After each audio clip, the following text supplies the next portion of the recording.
এটা আমার জীবনের সবথেকে বড় পরম প্রাপ্তি। হয় না? যে সমস্ত ঘটনা আমরা কখনো ভাবি না বা চিন্তা করি না, সেইসব জিনিস আমাদের সঙ্গে ঘটে।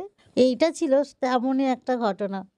তোমরা তো সবাই জানো আমি ঘুরতে গেছি আর সেখানের ভিডিওগুলো তোমাদের সঙ্গে শেয়ার করছি। ম্যাসেঞ্জার ড্যাম থেকে ঘুরে আসার পরে আমাদের ভীষণ খিদে পেয়ে গেছিল। তো মেয়েকে নিয়ে আমি খাবার খাওয়াতে বসেছিলাম। তো মেয়েকে খাইয়ে দেওয়ার পর কিছুটা ভাত বেঁচে ছিল।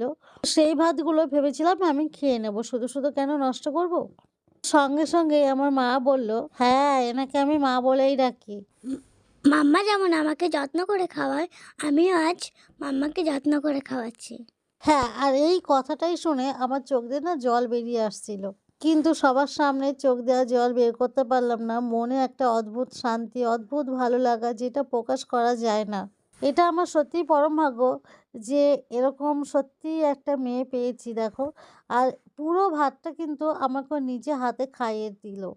মানে আমি বললাম যে, "তুমি আর খাইয়ে দিও না, আমি নিজে খাচ্ছি।" বলছে, "না, আমি আজকে তোমাকে পুরো ভাতটাই খাওয়াবো।" আর দেখো পুরো ভাতটাই কিন্তু আমাকে আজকে নিজে হাতে মেখে খাইয়ে দিল।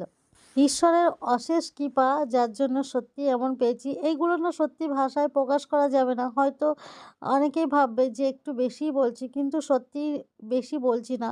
আর দেখো পেছনে দিদি, দাদা সবাই ছিল তাকিয়ে দেখছিল। ও যেরকম ভাত খাওয়া হয়ে যাওয়ার পর আঙুলগুলো এভাবেই চেটে খায়, আমাকেও ঠিক এইভাবেই চেটে খাওয়াচ্ছিল। যারা ছিল ওই রেস্টুরেন্টে সবাই দেখছিল যে বাচ্চাটা মাকে খাইয়ে দিচ্ছে। সবাই না ঘুরে দেখছিল। আর আমার একটা অদ্ভুত একটা আনন্দও লাগছিল।